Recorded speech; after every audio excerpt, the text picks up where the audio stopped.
Hi friends, എല്ലാ പ്രിയ കൂട്ടുകാർക്കും Bruce Lee PSCയുടെ പുതിയൊരു വീഡിയോയിലേക്ക് സ്വാഗതം. അപ്പോൾ നമ്മളിന്ന് വന്നിരിക്കുന്നത് നമ്മുടെ കറണ്ട് അഫയേഴ്സിൻ്റെ ഒരു പ്രധാനപ്പെട്ട സെക്ഷനുമായിട്ടാണ് വന്നിരിക്കുന്നത്. 2023-24 കാലഘട്ടത്തിൽ PSC ചോദിച്ചിട്ടുള്ള എല്ലാ കറണ്ട് അഫയേഴ്സ് ചോദ്യങ്ങളും, എല്ലാ ആനുകാലിക വിവരങ്ങളും അടങ്ങിയ ചോദ്യങ്ങൾ മുഴുവൻ പ്രധാനപ്പെട്ട കറണ്ട് അഫയേഴ്സ് ചോദ്യങ്ങൾ നമ്മളിവിടെ നോക്കി പോകുന്നുണ്ട്. PSC ചോദിച്ച ചോദ്യങ്ങളാണ്. ഓക്കെ, 2023-24 കാലഘട്ടത്തിൽ PSC ചോദിച്ച ചോദ്യങ്ങളാണ് നമ്മൾ നോക്കുന്നത്. കറണ്ട് അഫയേഴ്സാണ്. അപ്പം വീഡിയോ മുഴുവനായിട്ട് കാണാൻ ശ്രമിക്കുക. നിങ്ങൾക്ക് ഇതൊന്ന് കണ്ടു കഴിയുമ്പോൾ തന്നെ നിങ്ങൾക്ക് ഏറ്റവും പ്രധാനപ്പെട്ട കറണ്ട് അഫയേഴ്സിൻ്റെ സെക്ഷൻ ഏതെന്ന് നിങ്ങൾക്ക് മനസ്സിലാവും. ഓക്കെ, അപ്പോൾ അതേപോലെ തന്നെ ഈ ക്വസ്റ്റ്യങ്ങൾ തന്നെ കുറേ അധികം റിപ്പീറ്റ് ചെയ്തും PSC കേൾക്കുന്നുണ്ട്. അപ്പോൾ കറണ്ട് അഫയേഴ്സ് അറിയാലോ, LDC ആണെങ്കിൽ 20 മാർക്ക്, നമ്മുടെ CPO, WCPO അതുപോലെ തന്നെ ഡിഗ്രി ലെവൽ എക്സാം ആണെങ്കിലും വളരെയധികം ഇമ്പോർട്ടൻസ് നൽകുന്ന ഒരു സെക്ഷനാണ് കറണ്ട് അഫയേഴ്സ്. അപ്പം 2023-24 PSC ചോദിച്ചിട്ടുള്ള എല്ലാ കറണ്ട് അഫയേഴ്സ് നമ്മളൊന്ന് റൗണ്ട് അപ്പ് ചെയ്ത് നോക്കി പോയി കഴിഞ്ഞാൽ നമുക്ക് നല്ലൊരു ബ്ലൂ പ്രിൻറ്റ് തന്നെ കിട്ടും. കറണ്ട് അഫയേഴ്സിൽ നിന്ന് ഒരൊറ്റ മാർക്ക് പോലും കളയാതെ നമുക്ക് സ്കോർ ചെയ്യാൻ പറ്റും. ഓക്കെ, അപ്പം നമ്മൾ ജസ്റ്റ് ഒന്ന് ചെറുതായിട്ടൊന്ന് ഏതൊക്കെയാണ് ഇമ്പോർട്ടൻറ്റ് ടോപ്പിക്കുകളൊന്ന് ജസ്റ്റ് ഒന്ന് പറഞ്ഞുതരാം. വേണമെങ്കിൽ ഒന്ന് നോട്ട് ചെയ്ത് വെച്ചോ. ഈ ചോദ്യങ്ങൾ നോക്കുമ്പോൾ തന്നെ ഏറ്റവും കൂടുതൽ തവണ PSC കേട്ടിട്ടുള്ളത് നമ്മുടെ കേരള സർക്കാരിൻ്റെ പദ്ധതികളാണ്. ഓക്കെ, ഓരോരോ പ്രോജക്റ്റ് ഉണ്ടല്ലോ, അനുയാത്ര, മിഠായി, അതുപോലെ വയോമധുരം, അങ്ങനത്തെ പ്രോജക്റ്റുകളാണ് PSC ഏറ്റവും കൂടുതൽ റിപ്പീറ്റ് ചെയ്ത് കേട്ടിട്ടുള്ളത്. അപ്പോൾ ആ സെക്ഷനൊക്കെ ഒന്നുപോലും വിടാതെ എല്ലാ പ്രോജക്റ്റുകളും കേരള സർക്കാരിൻ്റെ എല്ലാ പദ്ധതികളും കൃത്യമായിട്ട് നോക്കി വയ്ക്കണം. അതുപോലെ തന്നെ ISROയുടെ ഏറ്റവും പ്രധാനപ്പെട്ട മിഷൻ നമ്മുടെ ചന്ദ്രയാനായാലും, അതേപോലെ നമ്മുടെ ഗഗയാൻ മിഷൻ ഇനി വരാൻ പോകുന്നത്, അതുപോലെ തന്നെ നമ്മുടെ സൗരോർജ്ജ മിഷൻ എല്ലാം ആയിക്കഴിഞ്ഞാലും, സൗരോർജ്ജം ഉദ്ദേശിച്ചത് സോളാർ മിഷൻ. ഓക്കെ, സോളാർ മിഷനും എന്ത് തന്നെയായാലും അതെല്ലാം ഇമ്പോർട്ടൻ്റ് തന്നെയാണ്. ഓക്കെ, അപ്പോൾ ഏറ്റവും കൂടുതൽ പദ്ധതികൾ കേട്ടിട്ടുണ്ട്. അത് കഴിഞ്ഞിട്ട് കേൾക്കുന്നത് ഏറ്റവും കൂടുതൽ ISROയുടെ റിലേറ്റഡ് ഫാക്റ്റാണ്. ISRO പിന്നീട് കേട്ടിട്ടുള്ളത് നമ്മുടെ 2023-24 നോബൽ പുരസ്കാരങ്ങൾ. അറിയാലോ നോബൽ എത്രത്തോളം ഇമ്പോർട്ടൻ്റ് എന്ന് പറയേണ്ട കാര്യമില്ലല്ലോ. ഓക്കെ, നോബൽ 2023-24 നോബലിൻ്റെ അംഗങ്ങളും വേണമെങ്കിൽ ആ രാജ്യവും ഒന്ന് പഠിക്കാൻ പറ്റുമെങ്കിൽ പഠിച്ചു വെച്ചു. കാരണം സ്റ്റേറ്റ്മെൻറ്റ് ടൈപ്പ് ചോദ്യങ്ങളിൽ രാജ്യവും കേൾക്കാറുണ്ട്. അതുപോലെ തന്നെ അവർ പഠിച്ച ആ ടോപ്പിക് എന്താണ് ഒന്നുകൂടി നോക്കി വയ്ക്കണം. അതുപോലെ തന്നെ പിന്നീട് കേട്ടിട്ടുള്ളതാണ് നമ്മുടെ കേരളത്തിലായാലും ഇന്ത്യയിലായിട്ട് നടന്നിട്ടുള്ള പ്രധാനപ്പെട്ട സംഭവങ്ങൾ, കൂടുതലും നമ്മുടെ പത്രവാർത്തകളിലൊക്കെ നിറഞ്ഞു നിന്നിട്ടുള്ള സംഭവങ്ങളാണ് കേട്ടിട്ടുള്ളത്. പിന്നീടാണ് നമ്മുടെ മന്ത്രിമാരുടെ അടുത്ത് പോകുന്നത്. മന്ത്രിമാരെ അറിയാമല്ലോ, ഇമ്പോർട്ടൻ്റ് ആണ്. കട്ടിക്ക് കേൾക്കാറുണ്ട് മന്ത്രിമാരത്. കട്ടിക്ക് മീൻസ് എന്താണ്, അല്പം ലെവൽ കൂട്ടി തന്നെയാണ് മന്ത്രിമാരുടെ കാര്യങ്ങൾ കേൾക്കുന്നത്. അവർ ജയിച്ച് വന്ന മണ്ഡലം അങ്ങനെ എല്ലാം കേൾക്കാറുണ്ട്. മിക്കതും സ്റ്റേറ്റ്മെൻറ്റ് ചെയ്യിപ്പ് ചോദ്യങ്ങളാണ് കേൾക്കാറുള്ളത്. അപ്പം ആ ഭാഗം ഒന്ന് ശ്രദ്ധിക്കണം. CPO എക്സാമാണ്. അപ്പം ആ അല്പം ലെവൽ പ്രതീക്ഷിക്കാം. നമുക്ക് CPO ആയാലും ഡിഗ്രി ലെവലായാലും നല്ല ലെവലിൽ തന്നെ കറണ്ട് അഫയേഴ്സ് ചോദ്യങ്ങൾ പ്രതീക്ഷിക്കാം. പിന്നെ അടുത്ത് പോകുന്നത് നമ്മുടെ പദവികൾ. അറിയാമല്ലോ, കേരളത്തിലായാലും ഇന്ത്യയിലായാലും പ്രധാനപ്പെട്ട പദവികൾ, പിന്നെ അവാർഡ്സ്, ഇതൊക്കെയാണ് പ്രധാനപ്പെട്ട ഇമ്പോർട്ടൻ്റ്. സാഹിത്യ അവാർഡുകൾ, അതേപോലെ സ്പോർട്സിൻ്റെ പുരസ്കാരങ്ങൾ, അതൊക്കെയാണ് പ്രധാനപ്പെട്ട ഇമ്പോർട്ടൻറ്റ് ഏരിയ. ഓക്കെ, ഒന്ന് നിങ്ങളത് നോക്കി വയ്ക്കണം. നോക്കുമ്പം ഇന്നത്തെ ക്വസ്റ്റ്യൻസ് നോക്കാം. 23-24 വർഷങ്ങളിൽ കേട്ട PSCയുടെ കറണ്ട് അഫയേഴ്സ് ചോദ്യങ്ങളാണ്. ഈ PDF നമ്മുടെ OCSpedia എന്ന് പറയുന്ന ടെലിഗ്രാം സ്റ്റഡി ഗ്രൂപ്പിൻ്റെയാണ്. ആവശ്യമുള്ളവർക്ക് ആ ഗ്രൂപ്പിലേക്ക് ഒന്ന് ജോയിൻ ചെയ്യുക. നല്ലൊരു ഗ്രൂപ്പാണ്. നോക്കുമ്പം ക്വസ്റ്റ്യനിലേക്ക് നടക്കാം. ദേശീയ പഞ്ചായത്ത് പുരസ്കാരം 2023 ശിശു സൗഹൃദ വിഭാഗത്തിൽ 1ാം സ്ഥാനം നേടിയ കേരളത്തിലെ ഗ്രാമം ഏതാണ്? ചെറുതന. ഓക്കെ, ശിശു സൗഹൃദം, ശിശുക്കൾ എന്താ, ചെറിയ കുട്ടികളെയല്ലേ നമ്മൾ ശിശുക്കളെന്ന് പറയണം. അപ്പോൾ ചെറുതന ആലപ്പുഴ അതുകൂടി നോക്കിക്കണം. 2023 ശിശു സൗഹൃദ വിഭാഗത്തിൽ 1ാം സ്ഥാനം നേടിയത് ചെറുതന ആലപ്പുഴയാണ്. 2023 വൈദ്യശാസ്ത്ര നോബൽ പുരസ്കാരം അർഹരായ വ്യക്തി ആരാണ്? വൈദ്യശാസ്ത്രം ഡ്രൂ വൈസ്മാൻ. നമുക്കറിയാം, നമ്മുടെ വീട്ടിൻ്റെ അടുത്തുള്ള വൈദ്യരെയൊക്കെ അറിയാമല്ലോ.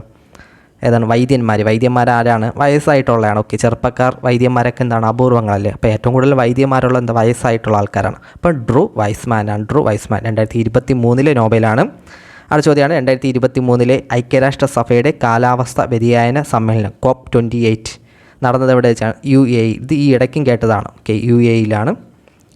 അടുത്തതാണ് നാഷണൽ ക്രൈം റെക്കോർഡ് ബ്യൂറോയുടെ 2023 റിപ്പോർട്ട് പ്രകാരം ഇന്ത്യയിലെ ഏറ്റവും സുരക്ഷിതമായ നഗരം ഏതാണ്? കൊൽക്കത്ത. ഓക്കെ, കൊൽക്കത്ത. ആ പേരിൽ തന്നെ ഉണ്ട് ഒരു കൊലക്കുറ്റം. ഓക്കെ, ഒരു കൊലപാതകം ആ പേരിൽ തന്നെ ഉണ്ടല്ലോ, കൊൽക്കത്ത. അപ്പം അങ്ങനെ ഒന്ന് കണക്ട് ചെയ്യാം. അതിൻ്റെ ജസ്റ്റ് ഓപ്പോസിറ്റ്. ഓക്കെ, സുരക്ഷിതമായ നഗരം എന്താണ്, കൊല്ലപ്പെടൂല. അപ്പം അങ്ങനെ ഒന്ന് ഓർത്ത് വെച്ചാൽ കൊൽക്കത്ത കിട്ടും. ജസ്റ്റ് നോക്കി വയ്ക്കാനാണ്. എങ്ങനെയെങ്കിലും കണക്ട് ചെയ്ത് വയ്ക്കണം. നമ്മുടെ SA കോമ്പറ്റീഷൻ അല്ല പോണത്, എന്താണ്, റിട്ടേൺ എക്സാം അല്ല, ജസ്റ്റ് OMR എക്സാമാണ്. അപ്പോൾ ആ ഒരു ഫാക്റ്റുകൾ മാത്രം നമ്മൾ നോക്കി പോയാൽ മതി. അടുത്തയാണ് G20 അധ്യക്ഷ പദവി ഇന്ത്യ ഏറ്റെടുത്തത് താഴെ പറയുന്ന ഏത് വൻകരയിലുള്ള രാജ്യത്ത് നിന്നാണ്? ഏതാണ്? ഏഷ്യൻ വൻകരയിലുള്ളതാണ്. 2018 ജനുവരിയിൽ ആരംഭിച്ച ആസ്പിറേഷണൽ ഡിസ്ട്രിക്ട് പ്രോഗ്രാം ADP പ്രകാരം കേരളത്തിലെ ജില്ല ഏതെന്നാണ്? വയനാടാണ്. ഏത് ജില്ലയാണ്? വയനാടാണ്. 2023 ലോകകപ്പ് ക്രിക്കറ്റിൽ പങ്കെടുക്കുന്ന രാജ്യങ്ങളുടെ എണ്ണം എത്രയാണ്? 10 പേരാണ്. ഓക്കെ, 10 ടീംസാണ്, 10 രാജ്യങ്ങളാണ്. 2023 ലോകകപ്പ് ക്രിക്കറ്റിൽ പങ്കെടുക്കുന്ന രാജ്യങ്ങളുടെ എണ്ണം 10 ആണ്. ആരാണ് കപ്പടിച്ചത്? കപ്പടിച്ചത് ആരാണ്? ഓസ്ട്രേലിയയാണ്. ഓക്കെ, ഓസ്ട്രേലിയയാണ് കപ്പടിച്ചത്. 10 രാജ്യങ്ങളാണ് ഉണ്ടായിരുന്നത്. അടുത്ത സെയിം ചോദ്യമാണ്. 2018 ജനുവരിയിൽ ആരംഭിച്ച ആസ്പിറേഷണൽ ഡിസ്ട്രിക്ട് പ്രോഗ്രാം ADP പ്രകാരം ഉൾപ്പെട്ട കേരളത്തിലെ ജില്ല ഏതെന്നാണ്? വയനാട് ജില്ലയാണ്. അടുത്ത ചോദ്യമാണ്. കൊറോണ വൈറസ് വകഭേദമായ ഒമിക്രോൺ ആദ്യമായി റിപ്പോർട്ട് ചെയ്തത് സൗത്ത് ആഫ്രിക്കയാണ്. 2-3 തവണ PSC റിപ്പീറ്റ് ചെയ്തതാണ്. ഒമിക്രോൺ ആദ്യമായി റിപ്പോർട്ട് ചെയ്ത രാജ്യം എവിടെയാണ്? സൗത്ത് ആഫ്രിക്കയാണ്. ഇന്ത്യ തദ്ദേശീയമായി വികസിപ്പിച്ചെടുത്ത സിൻക്രനൈസ്ഡ് ഉപഗ്രഹം ഏതാണ്? IRS-1A ആണ്. ഓക്കെ, IRS-1A ആണ്. ഇമ്പോർട്ടൻ്റ് ആണ്. ISRO ഫാക്റ്റാണ്. ഇമ്പോർട്ടൻ്റ് ആണ്. അടുത്ത ചോദ്യമാണ്. ചന്ദ്രയാൻ 3 ദൗത്യത്തിന് പിന്നിലെ റോക്കറ്റ് വനിത ആരാണ്? ചന്ദ്രയാൻ 3 ഋതു കരിതാൽ. ഓക്കെ, ചന്ദ്രയാൻ 3 ഋതു കരിതാൽ. അടുത്ത ചോദ്യമാണ്. 2023 ഡിസംബറിൽ ചെന്നൈയിലുണ്ടായ വെള്ളപ്പൊക്കത്തിന് കാരണമായ ചുഴലിക്കാറ്റ് ഏതെന്നാണ്? മിഷോദ് ചുഴലിക്കാറ്റാണ്. 2023 ഡിസംബറിൽ ചെന്നൈയിൽ ഉണ്ടായ വെള്ളപ്പൊക്കത്തിന് കാരണമായ ചുഴലിക്കാറ്റാണ് മിഷോദ്. ആ സമയം പീരീഡ് ഒന്ന് ശ്രദ്ധിക്കണം. 2023 ഡിസംബർ കാലഘട്ടത്താണ്. ഓക്കെ, 2023 ഡിസംബറിലാണ് ചെന്നൈയിൽ വെള്ളപ്പൊക്കം കാരണമായാണ് മിഷോങ്ങിന് പേര് നൽകിയത് ആരാണ്? മ്യാൻമറാണ്. ഓക്കെ, മ്യാൻമറാണ് മിഷോർ എന്ന പേര് നൽകിയത്. അതുപോലെ തന്നെ മിഷോങ് ഇതിൻ്റെ മീനിങ് എന്ന് പറയുന്നത് എന്താണ്? കരുത്ത്, അതുപോലെ തന്നെ പ്രതികൂല സാഹചര്യത്തിൽ അതിജീവിക്കാനുള്ള ശേഷി എന്നിവയൊക്കെയാണ് അതിൻ്റെ മീനിങ്. ഓക്കെ, കരുത്ത് എന്നാണ് മീനിങ്. മിഷോങ് ഇത് സ്റ്റാർട്ട് ചെയ്തത് എവിടെയാണ്? ബേ ഓഫ് ബംഗാളിലാണ്. അപ്പോൾ അത്രയും നോക്കണം. 2023 ഡിസംബറാണ്. ഇത് ഇമ്പോർട്ടൻ്റ് ആണ്, മാറിപ്പോകരുത്. അടുത്ത ചോദ്യമാണ്. കേരളീയവുമായി ബന്ധപ്പെട്ട് ശരിയായ പ്രസ്താവന ഏതെന്നാണ്? കേരളീയവുമായി ബന്ധപ്പെട്ടത് ഏതാണ്? 1ഉം 3ഉമാണ്. കേരളത്തിലെ ഏറ്റവും വലിയ ഉത്സവമാണ്. അതുപോലെ തന്നെ സിനിമാ താരങ്ങളാണ് ഇതിലെ ബ്രാൻഡ് അംബാസിഡേഴ്സ്. സെക്കൻഡ് സ്റ്റേറ്റ്മെൻറ്റ് കണ്ടാൽ മനസ്സിലാവും, തെറ്റാണെന്ന് കിട്ടാവുന്നേ ഉള്ളൂ. എന്നാലും നോക്കിക്കണം, കേരളീയമാണ്. അടുത്ത ചോദ്യമാണ്. താഴെ തന്നിരിക്കുന്നവയിൽ തെറ്റായി സൂചിപ്പിച്ചിരിക്കുന്ന നിയോജക മണ്ഡലം ഏത് MLAയുടേതാണ്? നേരത്തെ പറഞ്ഞല്ലേ, മന്ത്രിമാരും MLAമാരും ഇമ്പോർട്ടൻ്റ് ആണ്. അവരെ മണ്ഡലങ്ങളും. ഓക്കെ, തെറ്റായി സൂചിപ്പിച്ചിരിക്കുന്നത് ഏതെന്നാണ്? അപ്പം എല്ലാം തെറ്റാണ്. ഓക്കെ, എല്ലാം തെറ്റാണ്. MP രാജേഷ് ഏത് മണ്ഡലമാണ്? തൃത്താല. ഓക്കെ, തൃത്താല മണ്ഡലമാണ്. MP രാജേഷ് തൃത്താല മണ്ഡലമാണ്. ഇതെന്നാ ഒരു നൃത്തം അങ്ങനെ ഒരു കണക്ഷയില്ല നൃത്തവുമായി. നൃത്തം. അപ്പോൾ ഈ രാജാക്കന്മാരുടെ മുമ്പിൽ നമ്മൾ നൃത്തം ചെയ്യണമെന്ന് ഓർത്ത് വെച്ചാൽ മതി. അപ്പം MP രാജേഷ് ഏത് മണ്ഡലമാണ്? തൃത്താല നിയോജക മണ്ഡലമാണ്. അതുപോലെ തന്നെ P രാജീവ് ഏത് നിയോജക മണ്ഡലമാണ്? ഏതാണ്? കളമശ്ശേരിയാണ്. Okay, P Rajeev Kalamassery. ഈ P വെച്ച് നോക്കുകയാണെങ്കിൽ എന്തോ പോക്കറ്റ് അടിച്ച് പോകുമെന്ന് ഓർത്താൽ മതി. അപ്പോൾ കളഞ്ഞു പോകും. കളമശ്ശേരി പോക്കറ്റ് അടിച്ച് പോകും. ജസ്റ്റ് കണക്ട് വയ്ക്കാനാണ്. വേറെ കോഡ് ഉണ്ടെങ്കിൽ താഴെ കമൻറ്റ് ബോക്സിൽ രേഖപ്പെടുത്തണം. ഞാൻ എൻ്റെ ഒരു ഐഡിയയിൽ പറയുകയാണ്. Okay, P Rajeev Kalamassery. അപ്പോൾ P പോക്കറ്റ് അടിച്ച് പോകുമെന്ന് ഓർത്താൽ മതി. അതുപോലെ PA മുഹമ്മദ് റഷീദ് ഏതാണ്? PA മുഹമ്മദ് റിയാസ് എന്നായിരിക്കും അവർ ഉദ്ദേശിച്ചത്. ബേപ്പൂറാണ്. ഓക്കെ, ബേപ്പൂർ. PA മുഹമ്മദ് റിയാസ് എന്നായിരിക്കും ഉദ്ദേശിച്ചത്. അവർ റഷീദ് എന്നാണ് വന്നത്. ടൈപ്പിംഗ് മിസ്റ്റേക്ക് ആയിരിക്കും. എവിടെയാണ്? ഏത് മണ്ഡലമാണ്? ബേപ്പൂറാണ്. അതുപോലെ തന്നെ വീണ ജോർജ് എവിടെയാണ്? ആറന്മുള. ആറിൽ വീണ നോർത്താതി. വീണ ജോർജ് ആറന്മുള മണ്ഡലത്തിലാണ്. അടുത്ത ക്വസ്റ്റ്യനാണ്. നാരി ശക്തി വന്ദൻ അധീനിയം ബിൽ ലോകസഭ പാസ്സാക്കിയ ദിനം ഏതെന്നാണ്? ഇമ്പോർട്ടൻ്റ് ആണ്. 2023 September 20ആണ്. 2023 September 20നാണ് Nari Shakti Vandan അധീനിയം bill Lok Sabha പാസ്സാക്കിയത്. 2023 September 20. അടുത്ത ക്വസ്റ്റ്യനാണ്. അടുത്തിടെ ചൈനയിലെ കുട്ടികളിൽ കണ്ടെത്തിയ വൈറസ് ബാധ H9N2 ആണ്. ഓക്കെ, H9N2 ആണ്. അടുത്ത ക്വസ്റ്റ്യനാണ്. 2023 G20 ഉച്ചകോടിയുമായി ബന്ധപ്പെട്ട ശരിയായ പ്രസ്താവന ഏതെന്നാണ്? G20 ഉച്ചകോടിയുമായി ബന്ധപ്പെട്ടത് 1ഉം 2ഉമാണ്. G20യുടെ 18ാമത്തെ ഉച്ചകോടിയാണിത്. അതുപോലെ തന്നെ ന്യൂഡൽഹിയിലാണ് ഈ ഉച്ചകോടി നടന്നത്. അപ്പോൾ G20യുടെ 18ാമത്തെ ഉച്ചകോടിയാണ് ഇന്ത്യയിൽ നടന്നത്. ആസ്ഥാനം എവിടെയായിരുന്നു? ന്യൂഡൽഹിയിൽ വെച്ചായിരുന്നു. ഓക്കെ, ന്യൂഡൽഹിയിൽ വെച്ചായിരുന്നു. അടുത്ത ചോദ്യമാണ്. Who is the present Supreme കോടതി ചീഫ് ജസ്റ്റിസ്? DY ചന്ദ്രചൂഡ് അറിയാലോ. അടുത്താണ്. Who is appointed as managing director of State Bank of India SBIയുടെ മാനേജിംഗ് ഡയറക്ടറായി എന്താണ്? വിനയ്.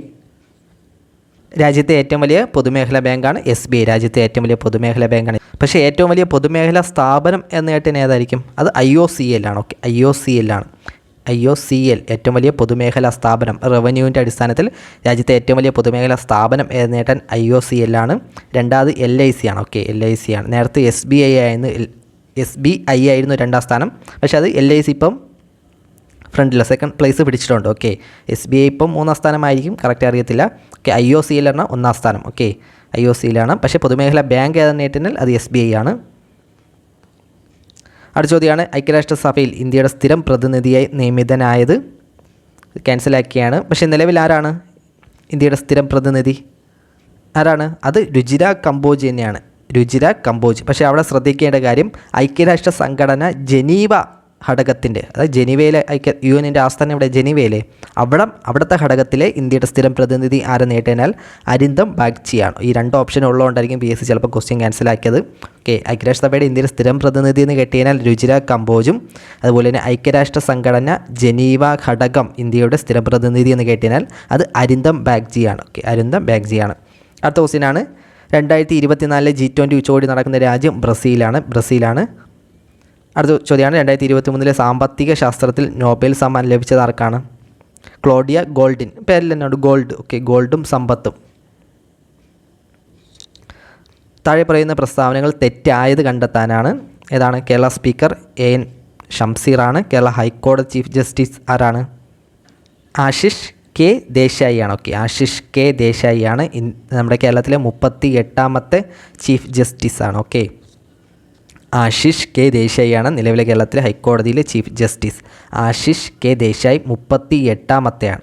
അതേപോലെ കേരള ഗവർണർ ആരിഫ് മുഹമ്മദ് ഖാനാണ്. കേരളത്തിൽ സാഹിത്യ അവാർഡുകൾ സംബന്ധിച്ച് തെറ്റായ പ്രസ്താവന കണ്ടെത്താനാണ്.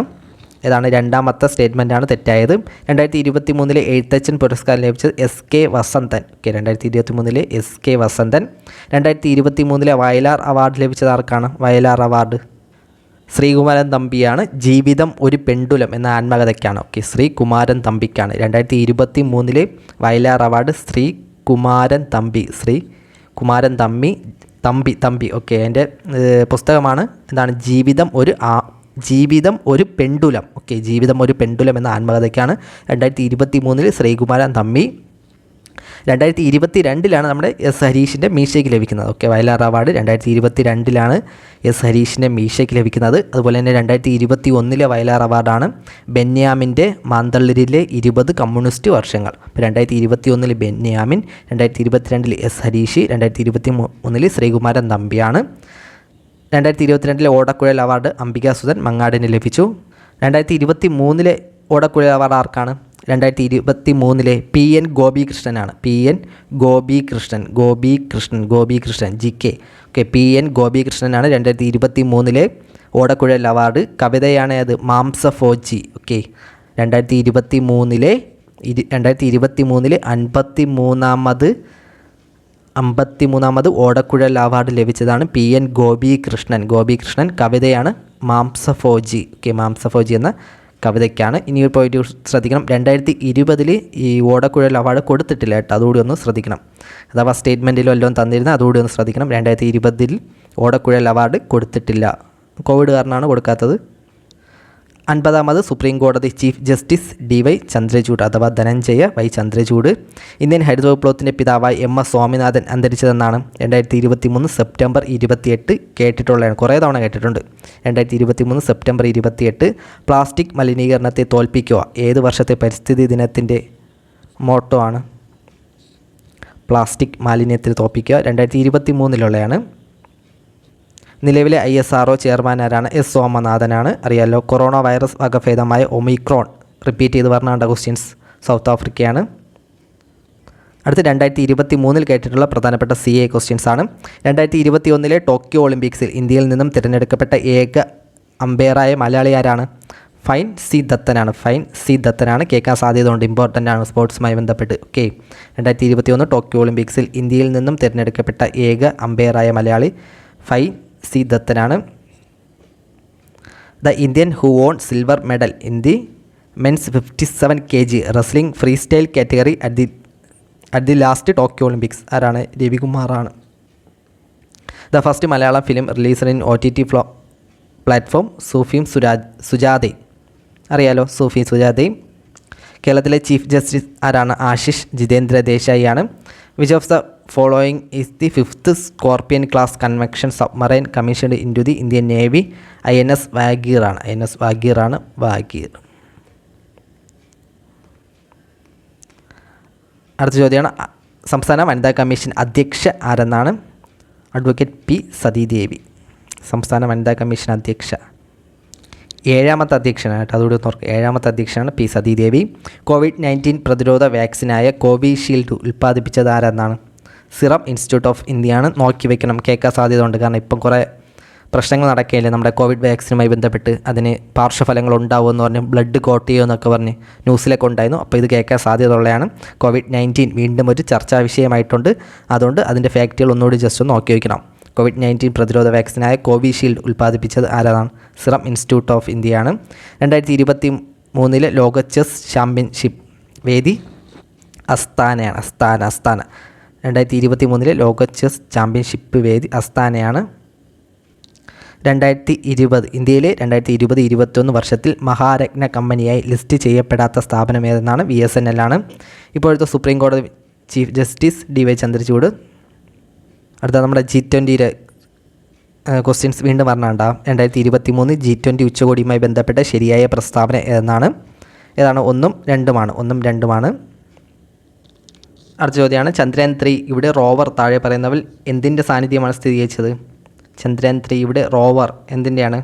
ഓക്സിജൻ്റെയും സൾഫറിൻ്റെയും സാന്നിധ്യമാണ്. Aയും Cയുമാണ്. ഭിന്നശേഷിക്കാരായ അമ്മമാർക്ക് പ്രസവാനന്തരം കുഞ്ഞിനെ പരിപാലിക്കുന്നതിനും അടിസ്ഥാന സൗകര്യങ്ങൾ ഒരുക്കുന്നതിനും വേണ്ടി കേരള സർക്കാർ സാമൂഹ്യ നീതി വകുപ്പ് ആവിഷ്കരിച്ച പദ്ധതിയാണ് മാതൃജ്യോതി. അടുത്ത് വീണ്ടും പഴയ ക്വസ്റ്റ്യൻ തന്നെ ഒന്ന് റിപ്പീറ്റ് ചെയ്ത് പറഞ്ഞാണ്ടോ, എക്സാമിന് വീണ്ടും റിപ്പീറ്റ് ചെയ്ത് കേൾക്കുന്നത്. കേരള സാഹിത്യ അക്കാദമി അവാർഡ് 2 മാത്രമാണ് തെറ്റി. ചന്ദ്രയാൻ 3 സംബന്ധിച്ച് ശരിയായ പ്രസ്താവന കണ്ടെത്താനാണ്. ഏതൊക്കെയാണ്? 1ഉം 3ഉം 4ഉമാണ് ശരിയായത്. 2023 ഓഗസ്റ്റ് 23 ചന്ദ്രൻ്റെ ദക്ഷിണ ധ്രുവത്തിൽ സോഫ്റ്റ് ലാൻഡിംഗ് ചെയ്തു. ഡേറ്റ് നോക്കണം. 2023 ഓഗസ്റ്റ് 23. ഓക്കെ, സോഫ്റ്റ് ലാൻഡിംഗ് നടത്തിയ ഡേറ്റ് 2023 ഓഗസ്റ്റ് 23 ദക്ഷിണ ധ്രുവത്തിലാണ്. ഓക്കെ, സൗത്ത് പോളിലാണ്. ISRO ചെയർമാൻ ആരായിരുന്നപ്പം? സോമനാഥനായിരുന്നു. അതാണ് തെറ്റായ സ്റ്റേറ്റ്മെൻറ്റ്. ചന്ദ്രയാൻ 3ൻ്റെ ലാൻഡറിൻ്റെ പേര് വിക്രമാണ്. ഓക്കെ, ലാൻഡറിൻ്റെ പേര് വിക്രമും.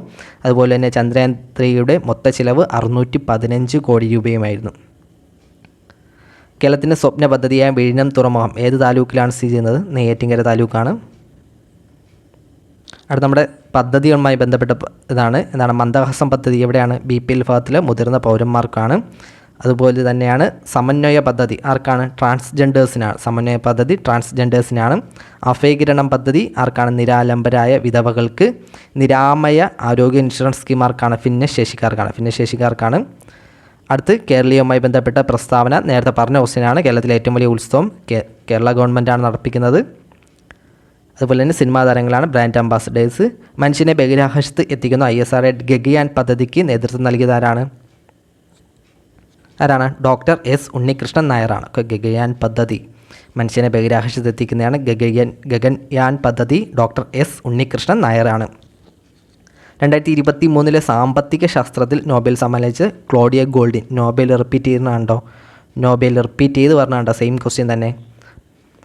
അടുത്തതാണ് കേരള സ്റ്റേറ്റ് സ്പോർട്സ് കൗൺസിലിൻ്റെ ഇപ്പോഴത്തെ പ്രസിഡൻ്റ് ആരാണ്? U ഷറഫ് അലിയാണ്. കുറേ തവണ റിപ്പീറ്റ് ചെയ്തിട്ടുണ്ട് സെയിം ക്വസ്റ്റ്യൻ. ചന്ദ്രയാൻ 3ൻ്റെ ലാൻഡറിൽ പെലോഡുകളിൽ ഉൾപ്പെടാത്തത് ഏതാണ്? ഷേപ്പ് ആണ്. ഓക്കെ, ഇത് ചന്ദ്രയാൻ 3 കൃത്യമായിട്ട് പഠിക്കണം. എത്ര ക്വസ്റ്റ്യൻസ് വന്നെന്ന് നോക്കണം. ചന്ദ്രയാൻ 3യുമായി ബന്ധപ്പെട്ട് പെലോഡുകളെല്ലാം പഠിക്കണം. ഓക്കെ, അടുത്ത ചോദ്യമാണ്, 2024 നടക്കുന്ന ഒളിമ്പിക്സിന് വേദിയാകുന്ന പാരീസ് ഒളിമ്പിക്സ് ആണ്. മാനസിക രോഗ വിമുക്തരായവരുടെ പുനരധിവാസത്തിനായുള്ള സർക്കാരിൻ്റെ പുനരധിവാസ പദ്ധതിയുടെ പേരെന്തോന്നാണ്? സ്നേഹക്കൂടെന്നാണ്. പദ്ധതികൾ കേരളത്തിലെ പ്രോജക്റ്റ് ചോദിക്കണുണ്ടോ? കേരള ഹൈക്കോടതി ചീഫ് ജസ്റ്റിസ് എത്രാത്ത ക്വസ്റ്റ്യൻ നോക്കണം. കേരള ഹൈക്കോടതി ചീഫ് ജസ്റ്റിസ്. സിമ്പിൾ ക്വസ്റ്റ്യൻസ് ആണ് ഇതൊക്കെ, ഇതൊന്നും മിസ്സാക്കരുത്. 2023 പുറത്തിറങ്ങിയ ദി കവനൻറ്റ് ഓഫ് വാട്ടർ എന്ന നോവൽ എഴുതിയതാരാണ്? എബ്രഹാം വർഗീസ് ആണ്. The covenant of water Abraham Varghese ആണ്. ചന്ദ്രയാൻ 3യുടെ റോവർ താഴെ പറയുന്നവൽ എന്തിൻ്റെ സാന്നിധ്യമാണ്? ഹൈഡ്രജൻ അല്ല, ഓക്സിജൻ സൾഫർ പറഞ്ഞതാണ് ക്വസ്റ്റ്യൻ. ചന്ദ്രയാൻ 3യുടെ ക്വസ്റ്റ്യനാണ് വീണ്ടും. 2023 ഏപ്രിൽ 1 മുതൽ ദേശീയ ഗ്രാമീണ തൊഴിലുറപ്പ് പദ്ധതി കേരളത്തിലെ പ്രോജക്റ്റ്. കേരളത്തിലെ തൊഴിലാളികൾ ഒരു ദിവസത്തെ കൂലിയിലുണ്ടായ വർധന 22 രൂപയാണ്. ഈ ക്വസ്റ്റ്യൻ ഇപ്പോൾ പഠിക്കേണ്ട ആവശ്യമില്ല, കാരണം ഇപ്പം നിരക്കിന് വീണ്ടും മാറ്റം വന്നിട്ടുണ്ട്. വീണ്ടും എത്ര രൂപ? വീണ്ടും 13 രൂപ കൂടിയിട്ടുണ്ട്. വീണ്ടും 13 രൂപ കൂടി. കേരളത്തിലെ ഇപ്പോഴത്തെ നിരക്കാണ് 346 രൂപ. ഓക്കെ, 346 346 രൂപയാണ് കേരളത്തിലെ നിലവിലെ ഗ്രാമീണ തൊഴിലുറപ്പ് പദ്ധതിക്കാർക്കുള്ള ദിവസം കൂലി എന്ന് പറയുന്നത്. ഓക്കെ, 346 രൂപ. 13 രൂപ വീണ്ടും കൂടിയെന്ന്. നേരത്തെ 333 രൂപയായിരുന്നു. അതിൽ നിന്ന് 13 രൂപ കൂട്ടി 346 രൂപയാക്കി. അതുപോലെ തന്നെ ഏറ്റവും കൂടുതൽ സാലറി നൽകുന്ന സംസ്ഥാനം ഏതെന്നായിട്ട് അതായതാണ് ഹരിയാനയാണ്. ഓക്കെ, ഏറ്റവും കൂടുതൽ സാലറി നൽകുന്ന ഹരിയാന 374 രൂപയാണ്. ഓക്കെ, അത് പഠിച്ചില്ലെങ്കിൽ കുഴപ്പമില്ല. 374 രൂപയാണ് ഹരിയാനയുടെ. ജസ്റ്റ് ഒന്ന് പറഞ്ഞോളൂ. പിന്നെ നമ്മുടെ കേരളത്തിന് 346 രൂപയാണ്. 346 രൂപയാണ്. G20 അധ്യക്ഷ പദവി ഏറ്റെടുത്ത് താഴെ പറയുന്ന ഏത് വൻകരയുള്ള രാജ്യത്താണ്? ഏഷ്യ എന്ന് നേരത്തെ പറഞ്ഞ ക്വസ്റ്റ്യൻസാണ്, റിപ്പീറ്റ് ചെയ്യണതാണ്. 2023 ലോകകപ്പ് 10 പേരാണ് കളിക്കുന്നത്. ഓസ്ട്രേലിയയാണ് കപ്പടിച്ചത്. കേരളത്തിലെ അവിവാഹിതരായ മാതാപിതാക്കളെ സഹായിക്കുന്നതിനും സംരക്ഷിക്കുന്നതിനും വേണ്ടി കേരള സർക്കാർ കൊണ്ടുവന്ന പദ്ധതിയാണ് സ്നേഹസ്പർശം. ഓക്കെ, അവിവാഹിതരായ മാതാപിതാക്കളെ സഹായിക്കുന്നതിനും സംരക്ഷിക്കുന്നതിനും വേണ്ടി സ്നേഹസ്പർശമാണ്. അടുത്ത ചോദ്യമാണ്, വരുമാനവും തൊഴിലും ഉറപ്പാക്കി 6429 കുടുംബങ്ങളെ 100 ദിവസത്തിനുള്ളിൽ അതിദാരിദ്ര്യത്തിൽ നിന്നും മോചിപ്പിക്കാൻ കേരള സംസ്ഥാനത്ത് കുടുംബശ്രീ നടപ്പിലാക്കുന്ന പദ്ധതി ഏതാണ്? ഉജ്ജീവനം പദ്ധതിയാണ്. അപ്പോൾ ഇത്രയുമാണ് ഇന്നത്തെ നമ്മൾ നോക്കുന്ന ടോപ്പിക്സ്. ഇതിൻ്റെ ഒരു സെക്കൻഡ് പാർട്ട് കൂടി ഉണ്ടായിരിക്കും. അത് ഉടനെ തന്നെ അപ്ലോഡ് ചെയ്യുന്നതായിരിക്കും, പെട്ടെന്ന് തന്നെ അപ്ലോഡ് ചെയ്യാനായിരിക്കും. അപ്പം ഇത് ഒരുവിധം കറണ്ട് അഫയേഴ്സുമായി ബന്ധപ്പെട്ട ഐഡിയാസ് കിട്ടും. എത്രമാത്രം ക്വസ്റ്റ്യൻസാണ് റിപ്പീറ്റ് ചെയ്യുന്നത്, എത്രമാത്രം ക്വസ്റ്റ്യൻസാണ് ഒരേ ടോപ്പിക്കിൽ നിന്ന് തന്നെ PSC കേട്ട് വരുന്നതെന്ന് ശ്രദ്ധിക്കണം. അതെല്ലാം വരും പരീക്ഷകൾക്കും റിപ്പീറ്റ് ചെയ്യാൻ സാധ്യത ഉണ്ട്. ഓക്കെ, ഒന്നും നമുക്ക് 100% ചാൻസ് പറയാൻ പറ്റില്ല. എല്ലാവരും ചാൻസിൻ്റെയാണ്. ഓക്കെ, എല്ലാവരും സാധ്യതയാണ്. ഒരു പ്രത്യാശയുടെ ഫലമായിട്ടാണ് നമ്മൾ ജീവിക്കുന്നത്.